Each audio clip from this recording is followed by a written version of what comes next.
A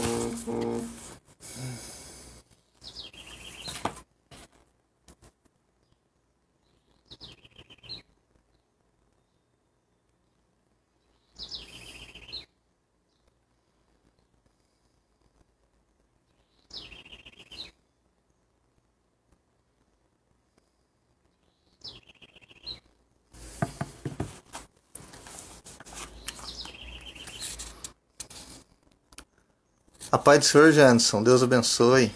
Tudo bem? Glória a Deus. Misericórdia, você lembrou? Você lembrou do Misericórdia? Que legal. Pai do Senhor Montião, irmão Milton, irmã Anália. Pai do Senhor para os irmãos. Que bom que nós estamos aqui. Como é que você tá, Jonas? Janderson, como é que você tá? Você tá bem? Tá joinha? Pastor Elcio. Como esquecer, né? E aí, como é que você tá na Espanha aí? Tá tranquilo? Tá joinha? Você ainda tá na Espanha, né? Legal. Pastor Elcio, Pai do Senhor. Que bom, né, irmãos? Nós podemos... o meninão é chique, tá aqui em Barcelona. Os irmãos da Cidade de Jardim, o Pastor Elcio não vai lembrar. Eu acho que o irmão Milton, a irmã Anália, vai lembrar. O Janderson já veio pregar na nossa igreja aí junto com a sua esposa, Suzana. Eu tô bem, Janderson, graças a Deus.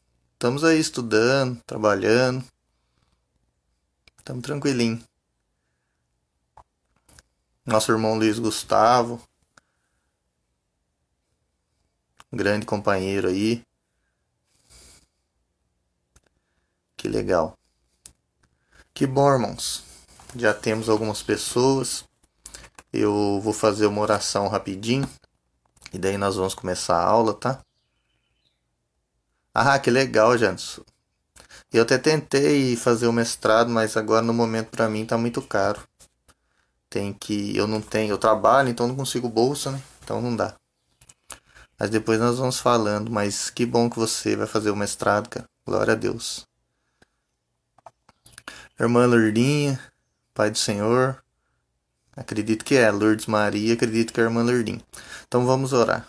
Obrigado, Jesus, pela oportunidade que o Senhor nos dá nesta manhã de podermos ministrar esta aula sobre Jó. Muito obrigado, Senhor, pela vida de cada um dos irmãos que está participando da live e que ainda vão entrar. Senhor, que o Senhor possa abençoar esta live, que o Senhor possa abençoar as nossas vidas, Pai, que nós possamos aprender um pouquinho com esse personagem tão fascinante da sua palavra. Muito obrigado, meu Deus, em nome de Jesus. Amém, irmãos?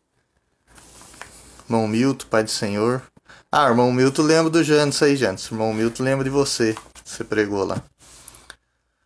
Deus abençoe os irmãos. Nós vamos falar, irmãos, nesta manhã, sobre quem era Jó.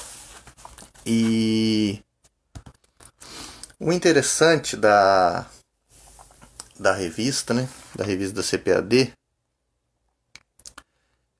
é que a primeira lição, né, que os nossos irmãos deram semana passada, o Júlio e o Adelso, ela vai falar sobre o livro de Jó. E ela fala bastante coisa aqui, e os irmãos falaram bastante coisa também. Então eu vou, em algumas vezes, falar algo assim que os irmãos, né, já ouviram. Algumas coisas os irmãos já ouviram. Mas nós vamos tentar acrescentar algumas coisas. Eu vou tentar falar algumas coisas sobre Jó. E eu não vou passar para outra aula, tá, irmãos? Que vai falar sobre o inimigo e tal, porque o autor ele foi dividindo. Então até para o professor é um pouco difícil a gente conseguir entrar numa lição sem introduzir a outra, né? Sem avançar numa outra lição. Mas eu vou tentar focar apenas nessa lição. E é interessante, irmãos, que vai falar sobre quem era Jó. Então vai falar sobre as suas características, né? Sobre os seus aspectos. O seu vocabulário mudou. Não mudou, não. Sobre os seus aspectos. E quando a gente tá fazendo ao vivo, eu fico tentando falar mais bonito, sabe, Jantos? Pra não ficar muito feio. Mas até assim eu falo um pouco difícil mesmo. Um pouco complicado. Às vezes eu erro também.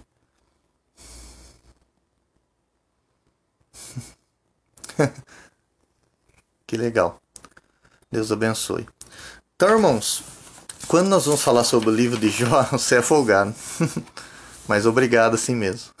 Eu entendi que foi um elogio. Quando nós vamos falar sobre o livro de Jó, a introdução nos diz assim, ó.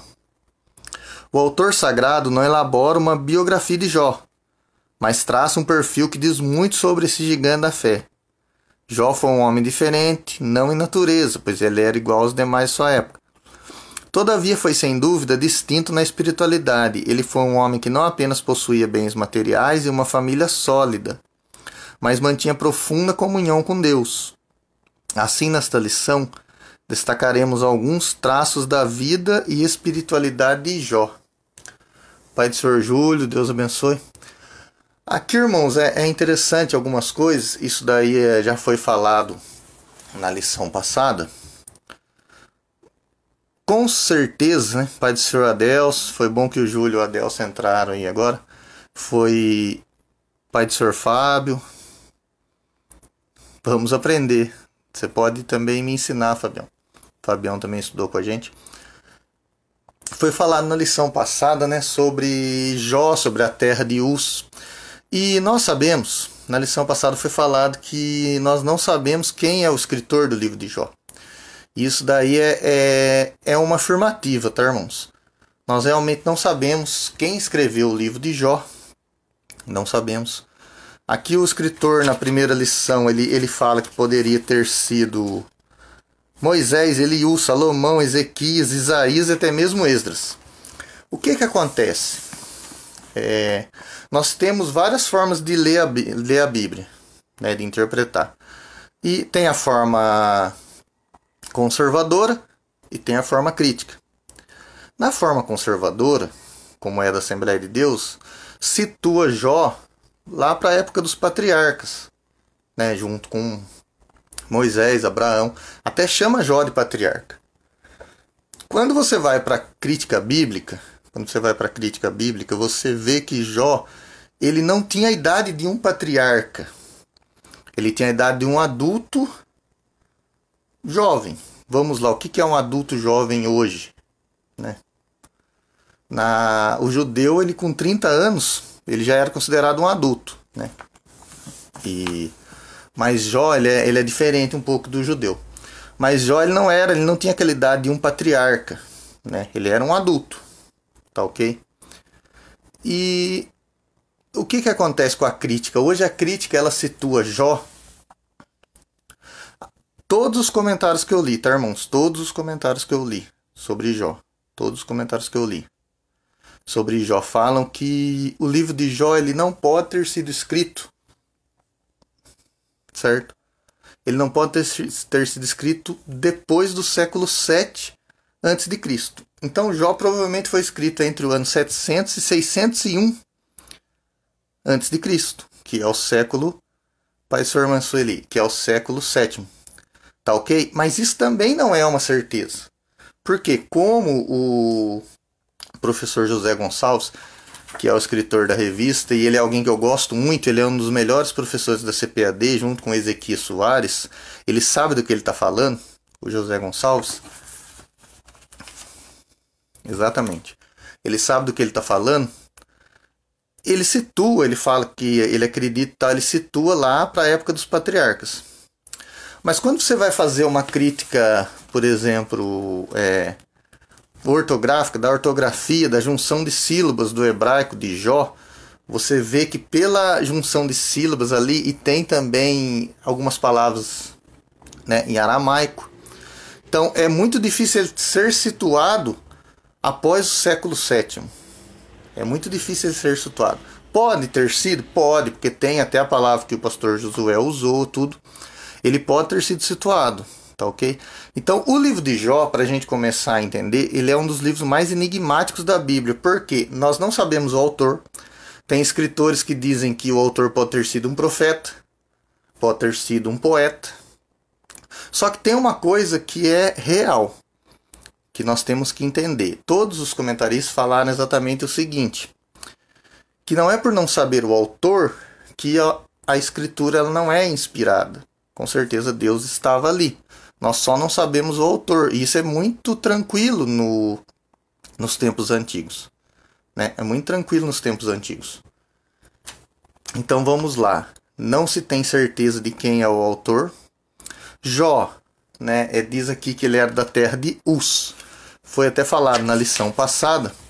E Uz, ele estava perto ali do território de Edom. Né? Ele poderia estar perto do território de Edom ou a nordeste do Rio Jordão, ou nordeste de Jerusalém, ali na Transjordânia. O que significa isso? O lugar mais provável de Uz, né?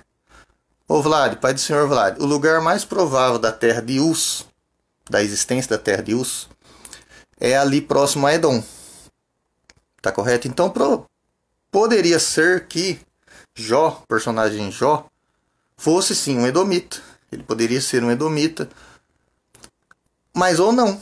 Mas uma coisa que nós sabemos, para fechar a questão, que eu acho que é o mais interessante, que até um especialista em hebraico, Luiz Alonso Schockel, eu acho que ele é espanhol, até se o João Janson estiver aí, ele pode até me confirmar, mas eu acho que é o Luiz Alonso Schockel.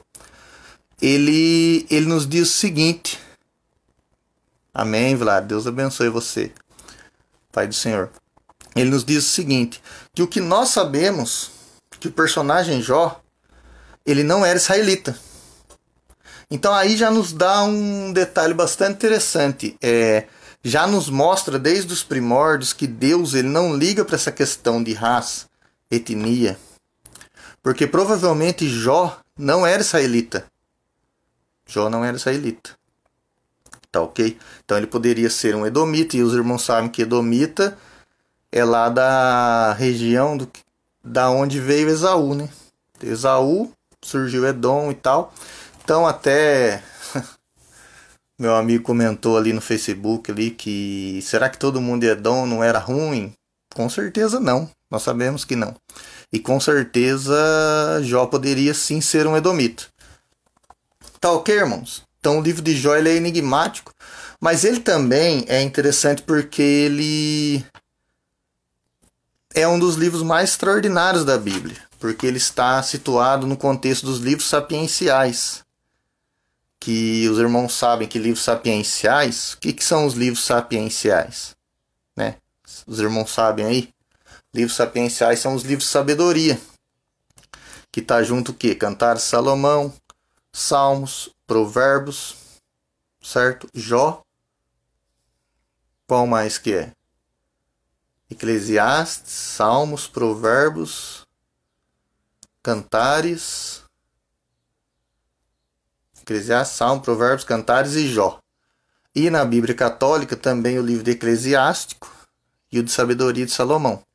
Então são os livros sapienciais, que significa o quê? Que são os livros que eles são proverbiais, que é uma cultura bem interessante ali do Oriente, né? É algo que é muito escrito, a linguagem sapiencial, a linguagem de provérbio, de prosa, porque a linguagem hebraica, ela é uma linguagem linda por ser uma linguagem poética, tá ok? Ela é uma linguagem linda por ser uma linguagem poética. Então vamos lá. O autor sagrado não elabora uma biografia de Jó. Aí vamos lá.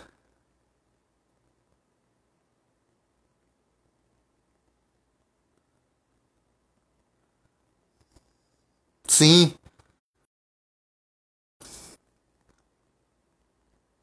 Com certeza. Com certeza, Janson. E vamos lá. O que eu queria dizer para os irmãos. Jó. Os irmãos sabem o que significa o nome Jó? Isso daí é interessante, que não foi falado, né? Na lição passada ele deixou para essa, mas até o autor não explicou. O nome Jó vem do hebraico Yov. Yov. E vem da palavra Yov, do verbo Yav, tá ok? Do verbo Yav. A pronúncia realmente é é Yahvé mesmo.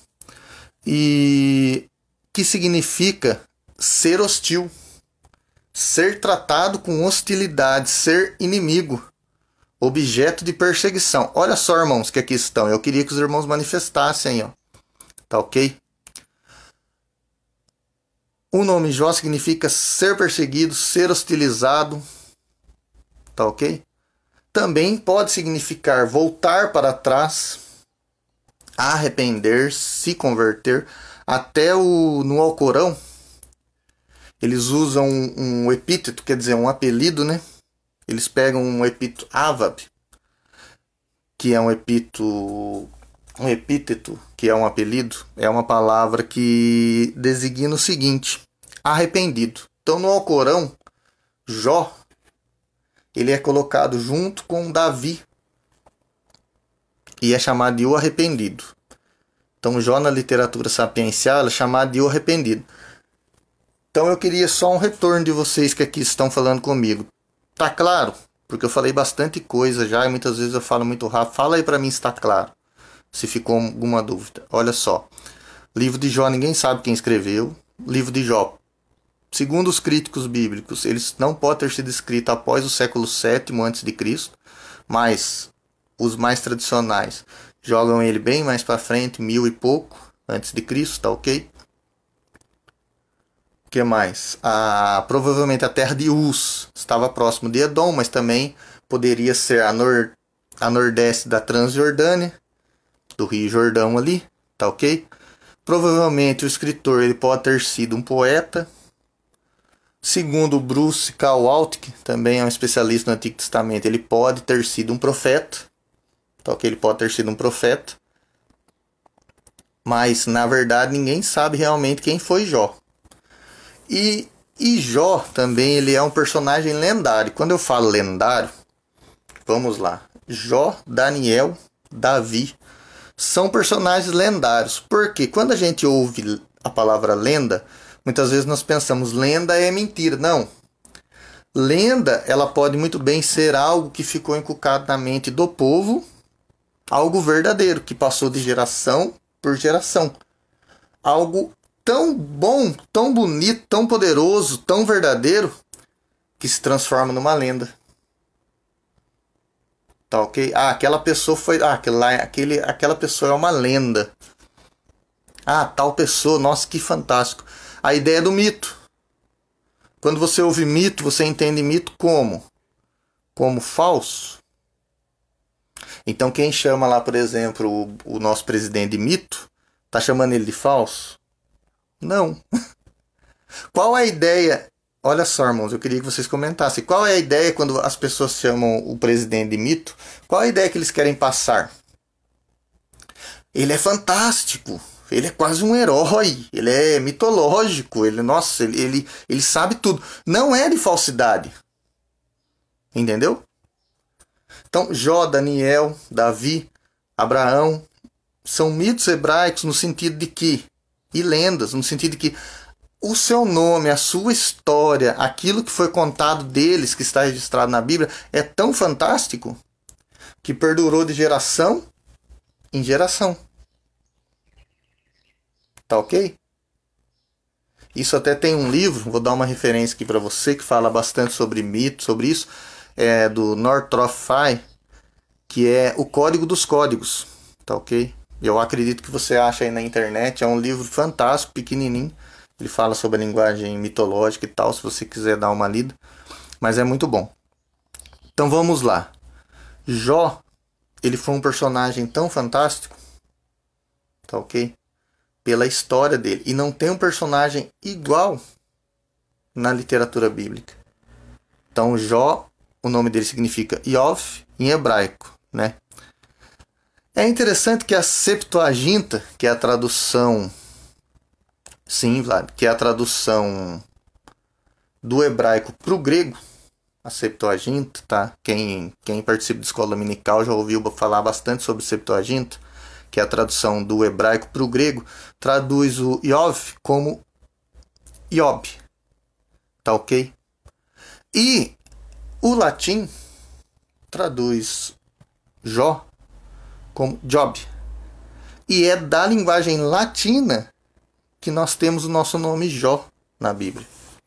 Tá ok? É da linguagem latina, Job. Até aí tudo bem? Eu sei que foi muita informação para os irmãos que estão aí, mas até aí tudo bem? Tá tranquilo? Os irmãos entenderam? Jó é um livro muito enigmático. Outra coisa, na literatura do Oriente Antigo, e quando eu falo literatura do Oriente Antigo, eu falo 2000 antes de Cristo, tá ok? Vamos dizer que Jó tenha sido escrito na linguagem não é tradicional que eu falei,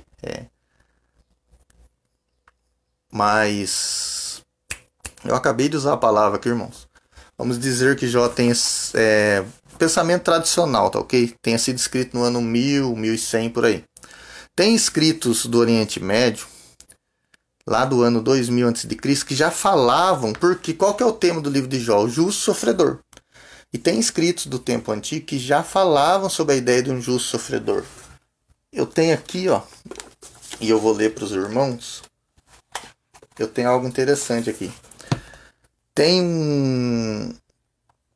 um escrito mesopotâmico, lá do ano 2000 a.C., por exemplo, que ele chama o Poema do Justo Sofredor. Ou, muitas vezes, ele é chamado erroneamente de o Jó babilônico. É um termo errado, mas ele é chamado também. Se você pesquisar aí Jó babilônico, você vai achar alguma coisa. E tem o Poema do Justo Sofredor. Isso daí é na Mesopotâmia, tá? Mas tem escritos egípcios. Mas eu queria ler para você aqui, ó. Eu vou ler um pedacinho que eu tenho no livro aqui. Eu vou ler um pedacinho desse poema do Justo Sofredor, que foi escrito 2000 a.C. O que parece bom ao homem, olha só, o que parece bom, entre parênteses, ao homem, é sem valor diante do Deus. E o que o coração rejeita, encontra favor junto de Deus, do Deus. Quem pode compreender a vontade divina no seio dos céus? O conselho do Deus é obscuro. Quem pode compreendê-lo? Como aprenderão os mortais a via divina? Deu para entender, irmãos? Se os irmãos quiserem que eu repita, eu repito. Tá ok? Olha que interessante, ele fala que o que parece bom diante dos homens é sem valor diante do Deus. A linguagem aqui é do Deus. Por quê? Porque na ideia aqui do ano 2000 e da Mesopotâmia, ele não está falando de uma divindade em específica, tá ok? Ele está falando de divindades. Ele pode até estar adorando aqui uma divindade em si, mas nós não sabemos qual. Pelo menos eu não sei. Mas o interessante desse poema, olha que interessante, lá na Mesopotâmia, tá ok? Ele fala que o que parece bom ao homem é sem valor diante de Deus, e o que o coração rejeita encontra favor junto de Deus. Quem pode compreender a vontade divina diante dos céus? O conselho de Deus é obscuro, quer dizer, muitas vezes nós não entendemos a Deus. Quem pode compreendê-lo? Como aprenderão os mortais a via divina? Como eu vou aprender aquilo que Deus quer? Olha só, irmãos, uma linguagem aparentemente bíblica, que não está na Bíblia, está nesse escrito aí do Justo Sofredor, da Mesopotâmia, mas que se parece muito com Jó. Então, olha só, a literatura de Jó, ela é uma literatura que ela era muito difundida no Oriente Médio Antigo. Tá ok? Nos povos antigos também. Tranquilo até aqui, né? Então vamos lá. E tem mais um detalhe aqui que eu queria dizer. A arqueologia, ela achou, tá ok? Uma tabuinha no século XIV com a inscrição Ayav, que é o termo, né? Que é o verbo da onde vem Jó. Só que, vamos lá, isso aí prova que existia Jó lá no século XIV a.C., que significa lá 1400 a.C.? Não, porque naquela época o nome Jó era muito comum. Era um nome comum, mas poderia ser do patriarca Jó, tá ok? Então dá para os irmãos entender como a Bíblia quando você, eu até muitas vezes não sei, quando você quer aprofundar no estudo dela, você descobre várias coisas que muitas vezes, se nós não buscarmos aprender, nós não descobrimos. Tá ok? O livro de Jó é um livro fantástico, mas é uma linguagem que já existia. E sempre a humanidade pensou o seguinte. Ela pensou essa ideia de que tem um justo que sofre. Antes ela pensava, não, aquele que sofre é o que peca. Depois ela pensou, não, tem um justo que sofre. E é a mesma ideia de Jó. Seus amigos criticam ele, ele se defende, que nós vamos falar lá para frente. Tá ok? Então vamos lá. Tópico 1. Um homem de caráter irretocável. Então vamos lá. Ponto 1 do tópico 1. Íntegro, que significa sincero. O caráter define o que uma pessoa é de verdade. Ela é vista a partir dos valores que governam a sua vida interior. O que ele está falando aqui? Ele está lendo o versículo 1. Ó. Havia um homem na terra de Uz, cujo nome era Jó, e este homem era sincero, ou seja, íntegro. Vamos lá. Ela é vista, o caráter define o que uma pessoa é de verdade. Ela é vista a partir dos valores que governam a sua vida interior. O mau caráter define uma pessoa que não merece confiança, que é desonesta, que portanto não possui valores nobres. Jó não era um homem sem pecado, mas tinha um caráter irretocável. Jó não era um homem sem pecado, mas tinha um caráter irretocável. Nesse sentido, os primeiros versículos do livro possuem vários adjetivos que descrevem o seu caráter. No primeiro, o autor apresenta como um homem íntegro. A palavra íntegro, que traduz o hebraico tam, possui o sentido de inocente, sem culpa. Correto, tá, irmãos? No grego, segundo a Septuaginta, acabei de falar da Septuaginta aqui, tá ok? Os irmãos podem ver que sempre os estudiosos bíblicos, o que eles fazem? Eles pegam o hebraico, hoje se estuda mais através do hebraico, mas muitos também comparam com a Septuaginta. E na verdade a Septuaginta era a Bíblia que o povo judeu tinha no Novo Testamento, ok? Provavelmente, possivelmente, era a Bíblia que Jesus lia. Era a Septuaginta. Vamos lá.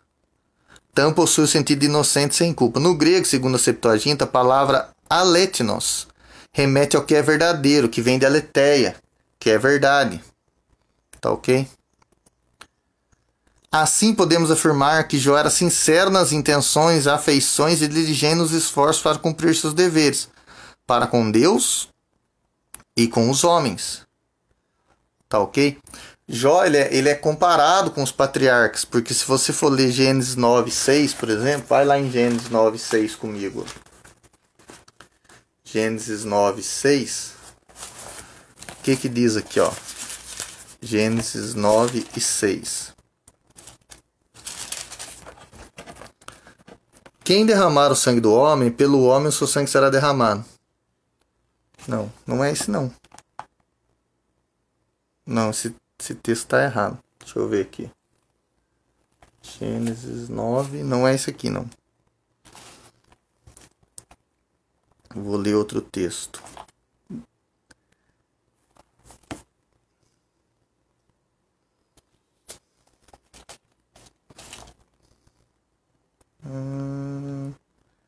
Gênesis. Deixa eu ver aqui. Acho que eu marquei referência errada aqui, irmãos. 17:1.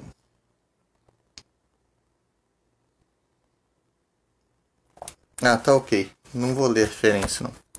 A ideia é a seguinte, eu acho que eu marquei referência errada aqui. A ideia é a seguinte, que Jó ele era um homem íntegro, sincero nas suas afeições. Tá ok? E é interessante que nós devemos também, irmãos, sermos íntegros. Tá ok? Que a palavra tan no hebraico ela significa o quê? Inocente, sem culpa. Aí o escritor já falou aqui que ele não era alguém que era sem pecado, mas ele era alguém íntegro. Ele era um homem reto. Ele também era um homem reto, que no hebraico yashar tem o sentido de alguém justo, direto. Então olha só, ele era íntegro, mas ele também era justo, direto. Na Septuaginta, de acordo com o grego amemptos, possui o sentido de irrepreensível. Portanto, o homem de Uz era justo, reto, direto. e se comportava de maneira irrepreensível. Os irmãos estão aí comigo? Ó. Olha só. Jó, ele era um homem justo, reto, direto e se comportava de maneira irrepreensível. Que legal, né, irmãos? Que bom que nós pudéssemos ter todas essas características de Jó. Ele era temente a Deus e desviava-se do mal. Ele era temente a Deus e desviava-se do mal. Jó é descrito como alguém temente a Deus, que desviava-se do mal. Essas palavras, de acordo com os termos relativos ao hebraico, sur e ari, traduzem a ideia de alguém que prestava reverência a Deus e evitava o mal. Já na Septuaginta, os termos relativos ao grego, theosebes e apeco, trazem o sentido de alguém devotado ao culto e adoração a Deus e que por isso mantinha o mal sempre à distância. Então olha só, Jó era alguém reto, temente a Deus, justo, direito, tá ok? E alguém que era devotado ao culto e adoração a Deus e que por isso mantinha o mal sempre à distância. As escrituras mostram que muito antes de Salomão, Jó praticava o que o homem mais sábio do mundo posteriormente ensinaria: teme ao Senhor e aparta-te do mal. Então olha só, irmãos, o personagem Jó, ele é tão fantástico que dá para se comparar, por isso que Jó, ele é uma figura de Cristo, tá ok? Ele é uma figura de Cristo, por quê? Porque Jó, ele era alguém justo, sincero, íntegro, adorava a Deus. Aparentemente que no livro dele ele não tinha culpa e sofreu. E isso, ó, vamos lá, vamos contar a datação mais recente, 700 a.C. Então, ó, olha só, o que aconteceu com Cristo? A mesma coisa. Ele era íntegro, temente a Deus, justo, reto, não tinha culpa, sofreu. Então dá para se comparar, fazer essa comparação de um com o outro, né? É lógico que Jó é bem diferente de Jesus, mas você que está aqui, você é inteligente, você entendeu o que eu estou querendo dizer. Provérbios 16, do 6 ao 8, olha o que diz aqui, ó. Provérbios 16, do 6 ao 8.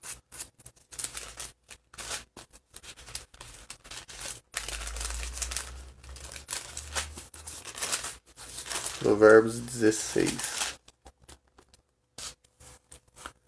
Pela misericórdia e pela verdade se purifica a iniquidade. Pelo temor do Senhor, os homens se desviam do mal. Sendo os caminhos do homem agradáveis ao Senhor, até a seus inimigos faz que tenham paz com ele. Você está lendo essa referência aqui, Provérbios 6, 7. Olha o que diz aqui, ó. Sendo os caminhos do homem agradáveis ao Senhor, até a seus inimigos faz com que tenham paz com ele. Que interessante, né? Ô Tiago, seja bem-vindo. Olha aqui, ó. Sendo os caminhos do homem agradáveis ao Senhor, até os seus inimigos faz com que tenham paz com ele. Provérbios 16, 7. Você entendeu isso aqui? Então quer dizer, aquele que é justo, reto, ele faz que até seus inimigos tenham paz com ele. Salmo 15, 2. O que diz ali no Salmos 15, 2? Vamos lá no Salmo 15.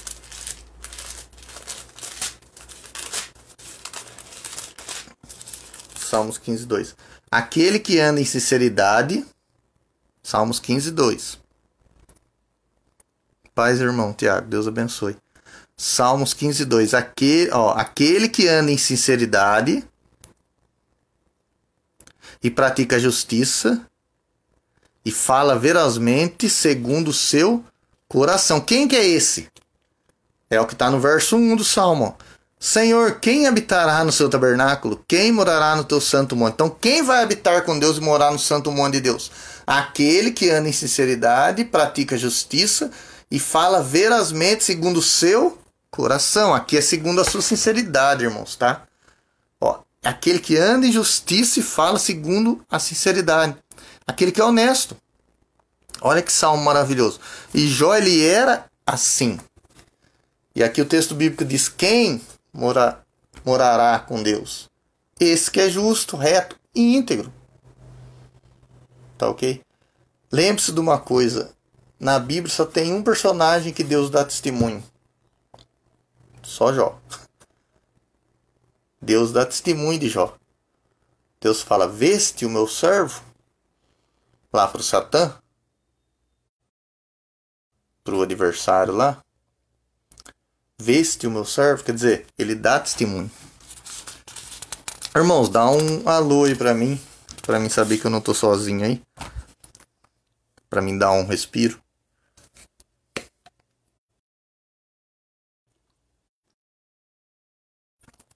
Tá muito corrido, tem que falar mais devagar. Dá um alô aí. Tópico 2. Um homem sábio e próspero. Ele era um homem de caráter irretocável. Agora o tópico 2. Ele era um homem sábio e próspero. Um conselheiro sábio. Há pessoas ricas que nem são sábias nem tampouco prósperas. Possuem conhecimento, mas não entendimento. Riquezas, mas não... Oh, isso aqui é fantástico do escritor José Gonçalves. Olha isso aqui, irmãos. Adelso, Júlio. Olha isso aqui, ó. Há pessoas ricas que não são sábias e nem tampouco prósperas. Olha como prosperidade não tem nada a ver com riqueza.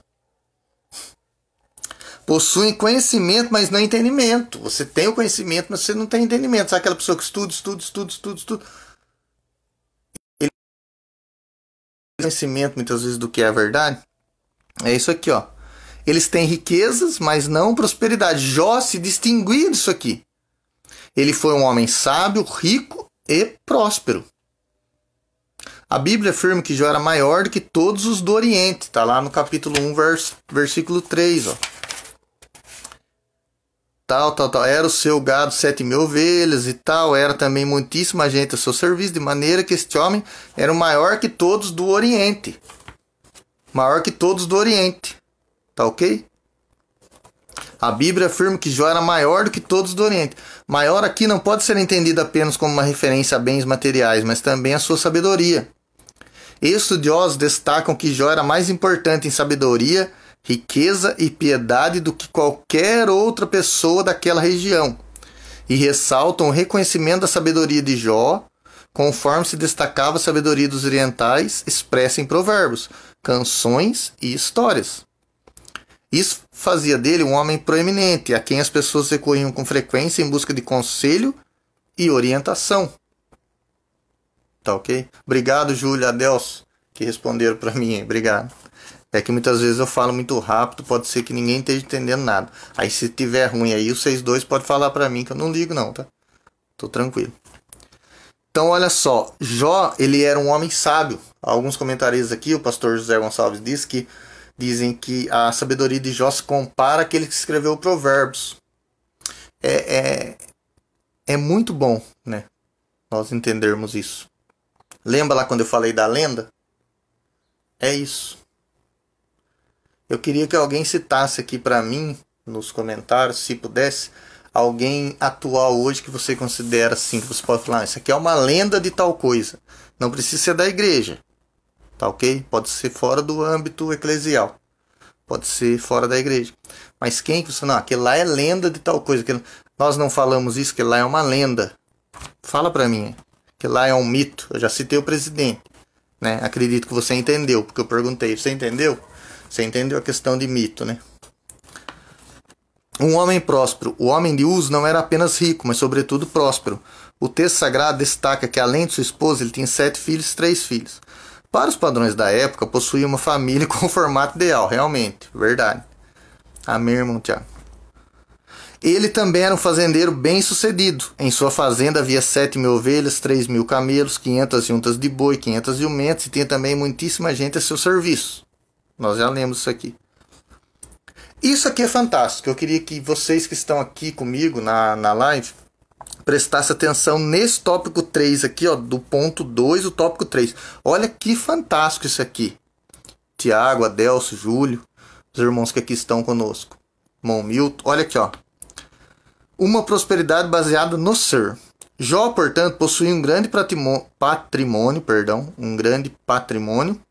e uma bela família. Sua prosperidade se refletia na relação harmoniosa entre ele, sua família, seus negócios e, sobretudo, Deus.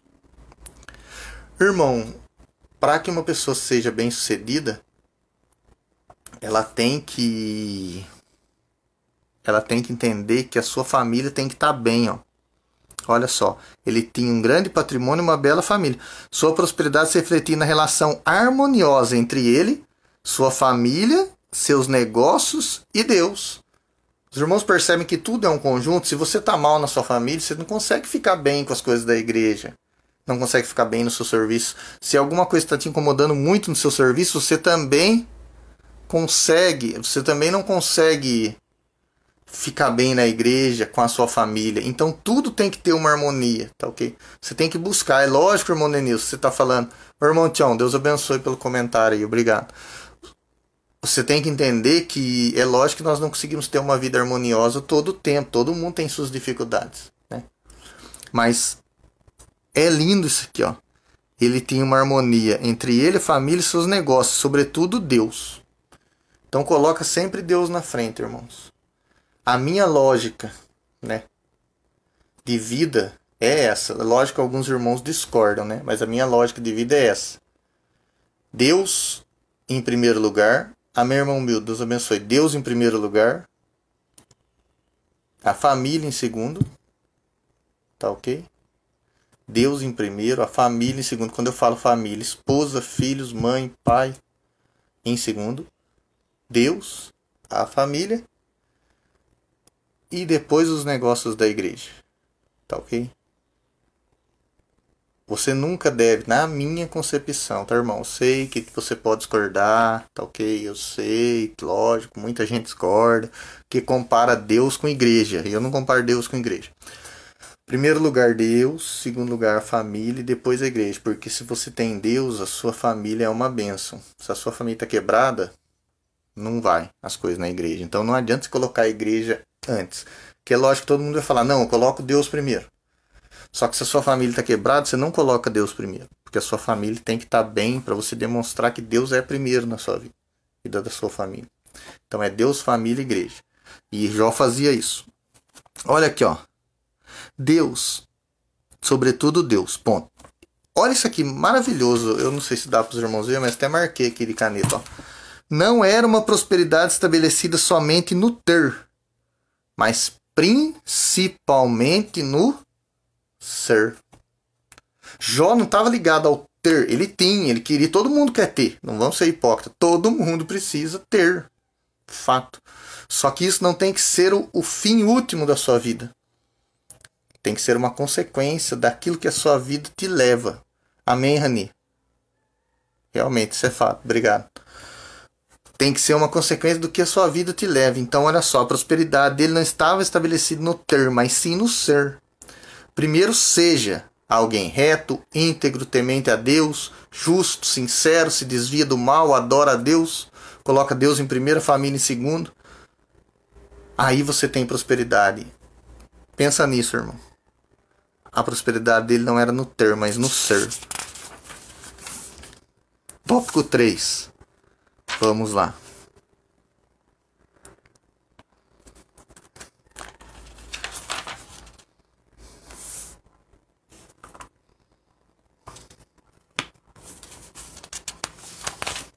Tô procurando uma coisa aqui que parece que eu pulei um negócio que eu ia falar. Tem um negócio aqui que eu ia falar que eu esqueci, eu acho.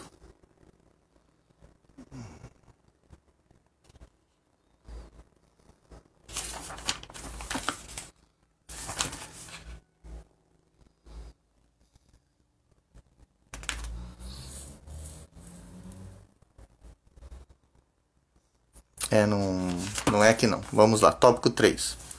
Um homem de profunda piedade pessoal. Então, olha só, vamos voltar às características disso aqui. Jó era um homem de caráter irretocável. Ele era um homem sábio e próspero. Tá ok?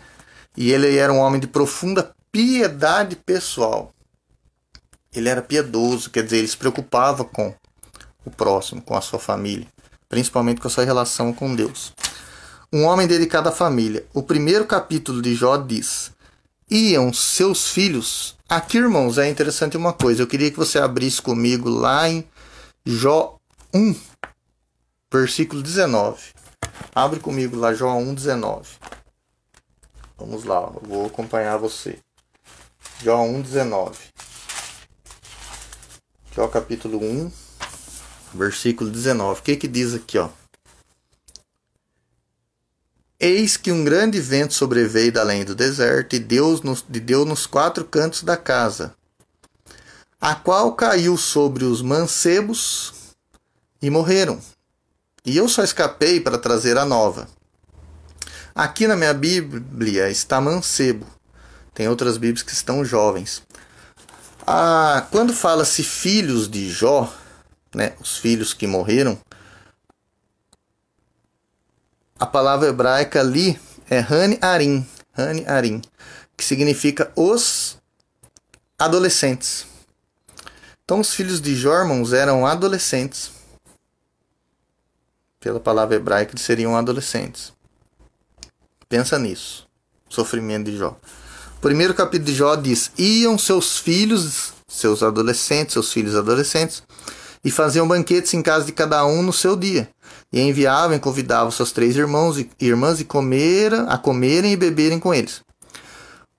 Aí o escritor faz uma afirmação aqui, ó. O ambiente escrito aqui é de uma família em harmonia que de forma feliz festejava a vida. De forma alguma o texto sugere dissolução, bebedice ou licenciosidade nessas comemorações. Eram confraternizações feitas no ambiente familiar. Aqui, irmãos, eu não estou discordando do escritor, tá ok? Só estou falando algo que eu li. A maioria dos escritores, uma grande maioria, lógico que tem uma porcentagem do que eu li, lógico, daquilo que eu consultei. Você pode ter consultado outros. Dizem que provavelmente Jó entendia que tinha sim bebedice nessas festas. Por isso que ele fez aqui, depois que nós vamos ver, ele fez a consagração, o sacrifício. Porque se fosse uma festa simples, só simples, ele não ia ter por que se preocupar se eles tinham feito algo de errado, tá ok? Se você tem uma família, um filho que você acredita que ele sempre vai estar bem, que ele não bebe e tal, você não vai. Pode até acontecer dele fazer, você não vê. Mas em primeiro momento, você confia no seu filho, você sabe que ele não bebe e tal, você não vai fazer uma consagração na sua casa, ó, livra ele. Se ele pecou, se ele errou, não, você não vai pensar isso, você vai pensar que ele está nas mãos de Deus. E os comentaristas dizem isso, que provavelmente Jó entendia sim que tinha bebedice, que eles faziam bagunça e tal, e que eles estavam errando e pecando. Tá ok? O escritor da revista pensa o contrário. Um homem de moral e piedade. Jó foi um homem que possuía uma forte moralidade e uma sólida espiritualidade. Além de ser, se você discordar, se você quiser comentar, aí pode comentar, tá, irmão? Sou tranquilo referente a isso aí. Dá o seu parecer, alguma coisa que você viu aí, a enriquecer a aula. Um homem de moral e piedade. Jó foi um homem que possuía uma forte moralidade e uma sólida espiritualidade. Além de seu caráter irretocável, o texto deixa claro que ele tinha uma vida piedosa. Essa piedade está presente não apenas nos primeiros capítulos, mas em todo o livro. Mesmo nos momentos de desespero, como consequência de sua provação, ele sempre mantinha seus olhos em Deus. Essa piedade era a causa de dedicação de Jó à família. Piedade é uma palavra fantástica, irmãos, que engloba tanta coisa, né? Engloba adoração, engloba sentimento, rendição. E eu acho que é nesse sentido que o escritor fala que Jó era piedoso, porque Jó era um homem que buscava a família, a Deus, né? Um homem de vida consagrada. A piedade de Jó está evidente no cuidado espiritual que ele tinha com os filhos. Jó sempre orava por eles. Está aqui no versículo 5, ó. Jó sempre orava por eles. Sucedia, pois, que tendo decorrido, aqui já é o versículo, tendo decorrido o turno de dias de seus banquetes, enviava Jó e o santificava. Enviava Jó e o santificava, e se levantava de madrugada e oferecia holocaustos segundo o número de todos eles. Porque dizia Jó: porventura pecaram meus filhos e blasfemaram de Deus no seu coração? Quer dizer, porventura eles podem ter feito isso? Assim eu fazia Jó continuamente. Deixa eu dar uma olhada aqui, ver se tem algo a mais no versículo.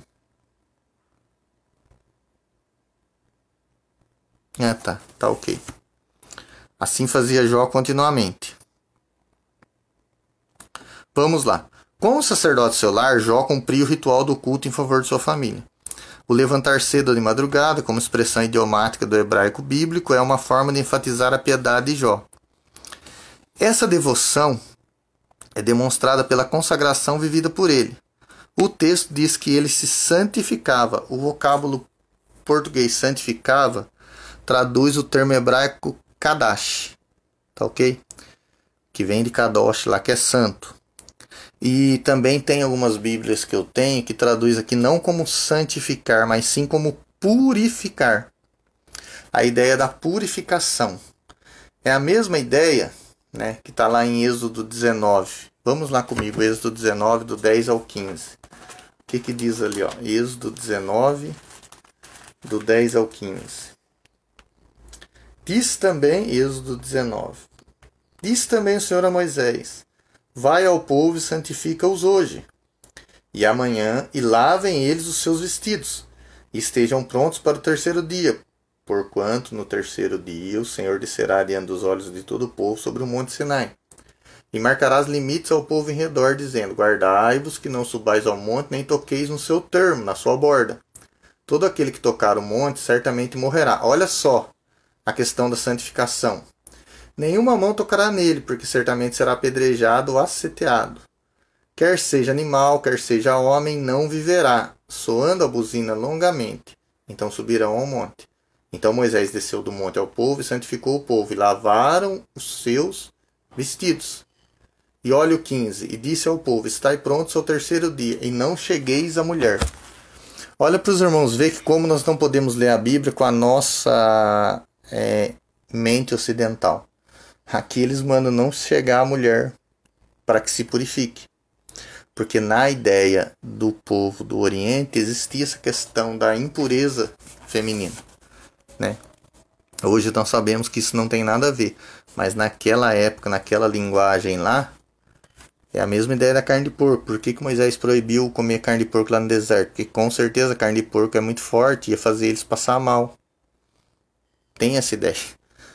Deus estava cuidando deles. E a mesma coisa naquela época lá, podia ser que a mulher, ela na visão israelita, ela estivesse, né, impura. Então não poderia chegar a mulher para se purificar. Hoje nós sabemos que não é assim.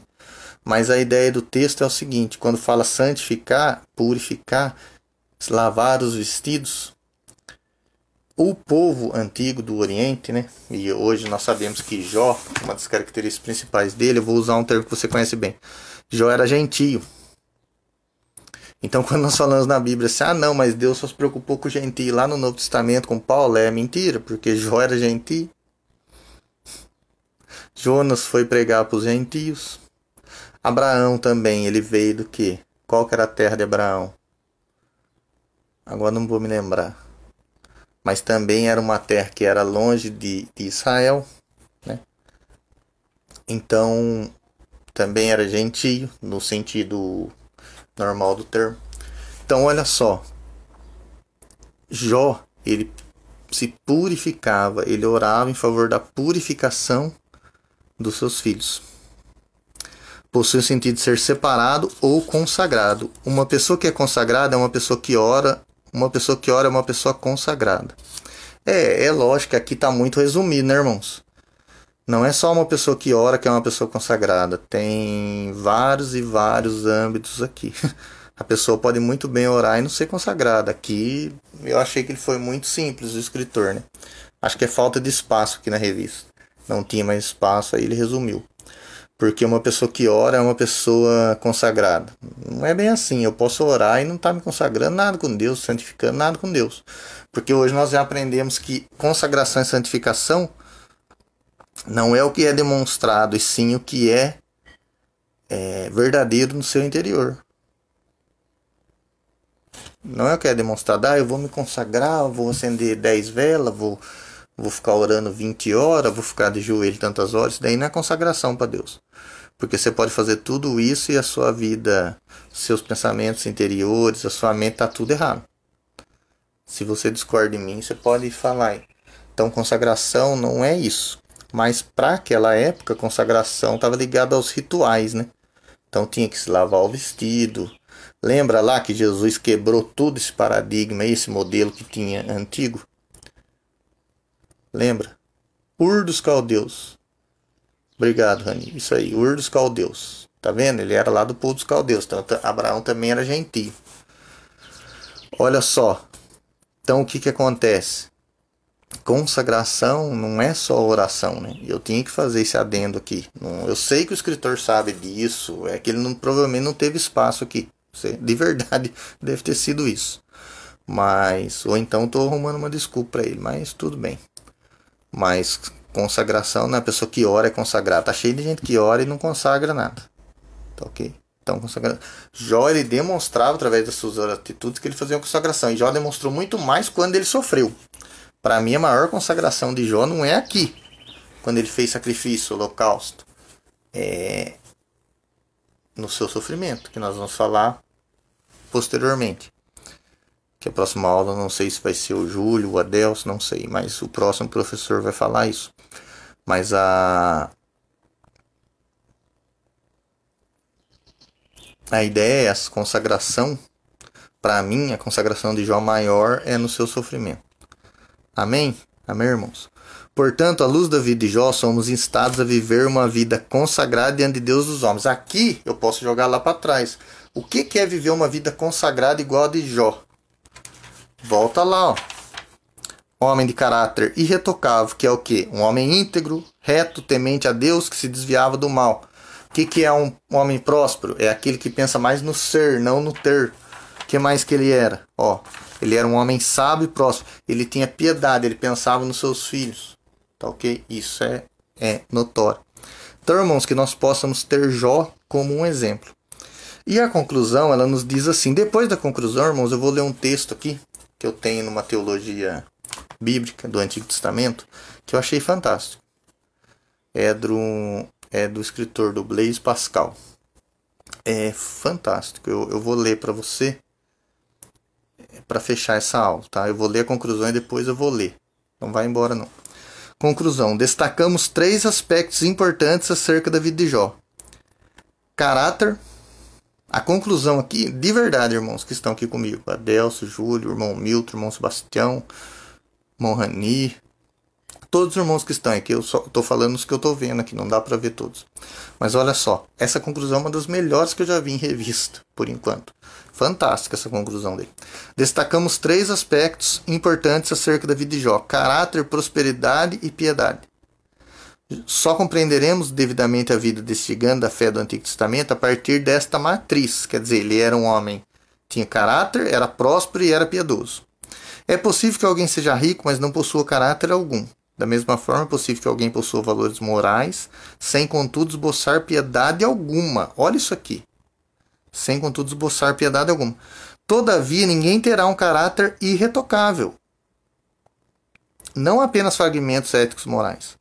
Prosperidade, não apenas posses. Olha só. Todavia, ninguém terá um caráter irretocável. Não apenas fragmentos éticos morais. Prosperidade, não apenas posses. Piedade, não apenas religiosidade. Se não conhecer a Deus na intimidade. Então, olha só. Olha que legal isso aqui, ó. Armanalho. Deus abençoe, Armanalho. Amém. Obrigado. Olha só. É possível que alguém seja rico, mas não possua caráter algum. Correto, né, irmãos? Ó. Da mesma forma, é possível que alguém possua valores morais, sem contudo esboçar piedade alguma. Todavia, ninguém terá um caráter irretocável. Não apenas fragmentos éticos morais. Prosperidade, não apenas posses. Piedade, não apenas religiosidade. Quer dizer, olha só, valores morais sem caráter. Piedade, tá ok? Ó, sem intimidade com Deus. Então isso nós não podemos ter, tá ok? Não pode ser religiosidade. Alguém piedoso não é alguém religioso, é alguém que realmente serve a Deus. Jó era assim, nós temos que conhecer a Deus na intimidade, tá aí na conclusão. Jó era assim, íntegro, reto, temente a Deus e se desviava do mal. Aí olha só, irmãos, tem um texto aqui que eu queria ler para os irmãos. Olha que texto legal. Olha que texto legal. É do Blaise Pascal, tá no seu livro Pensamentos. Presta atenção aqui, irmão, você que está aqui até agora. Olha que texto legal. Conhecer a Deus sem conhecer a difícil condição humana leva ao orgulho. Conhecer a Deus sem conhecer como você é como humano, a sua fragilidade, leva ao orgulho. Conhecer a difícil condição humana sem conhecer a Deus leva ao desespero. Olha só, conhecer a Deus sem se conhecer de verdade, a sua fragilidade humana, leva ao orgulho. Eu sei que Deus existe, mas eu sou bom, eu sou o cara. Isso aí leva ao orgulho. Mas também, se eu conheço a minha difícil condição humana, as minhas dificuldades, as minhas fragilidades, mas eu não conheço a Deus, leva ao desespero. Agora, olha só. Então, você entendeu, né, irmão? Conhecer a Deus sem entender que você é dependente dele, leva ao orgulho. Saber da sua fragilidade, dificuldade e não conhecer a Deus, leva ao desespero. Agora, olha isso aqui, Conhecer a Jesus. Conhecer a Jesus é o meio termo. Porque nele, tanto encontramos a Deus, quanto a nossa difícil condição. Olha isso aqui, irmãos. Pensamentos do Blaise Pascal. Presta atenção nisso aqui. Se conhecer a Deus, mas sem entender a sua condição humana, que é frágil, que é dependente, leva ao orgulho. Se conhecer, saber da sua dificuldade, que você muitas vezes pode sofrer, é pobre, pode ter enfermidade, mas não conhecer a Deus, leva ao desespero. Mas quando você conhece a Jesus Cristo, é o meio termo, porque em Jesus Cristo você encontra tanto Deus quanto a frágil condição humana. Eu não sei para você, mas isso aqui é fantástico. Jesus Cristo é o meio termo. Quando você encontra Jesus, você não é alguém orgulhoso, você não é alguém que teme a sua fragilidade, o seu medo. Porque Jesus tanto é Deus, quanto demonstrou fragilidade e condição humana. Olha que maravilha, irmãos. E Jó realmente entendeu isso. Na sua condição humana, Jó entendeu que tinha um ser divino por trás. Na sua condição. Excelente, né, Júlio? Fantástico isso aqui, cara. Fantástico. Eu pensei até em passar lá no telão da igreja, na verdade. Fantástico isso aqui, fantástico. Maravilhoso. Irmãos, Jó foi assim. Na sua difícil condição humana, Jó entendia sua condição e conhecia Deus. Só que ele não entrou em desespero. E sem conhecer Jesus, que é o meio termo.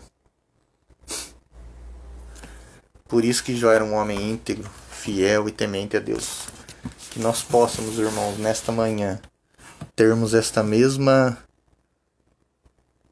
vida de Jó, essa condição de Jó. E que você, irmão, possa acompanhar o restante das aulas. Eu sabia que essa ia ser uma aula rápida, porque não tem muita informação. Eu até procurei passar um pouco mais de informação. Mas que Deus abençoe a vida dos irmãos. Obrigado pelos irmãos que aqui estiveram. E assista a aula da semana que vem, tá, irmãos? Que vai ser... Eu vou tirar o marcador aqui. Que vai ser Jó e a realidade de Satanás. Tá ok? Jó e a realidade de Satanás. Vai falar sobre...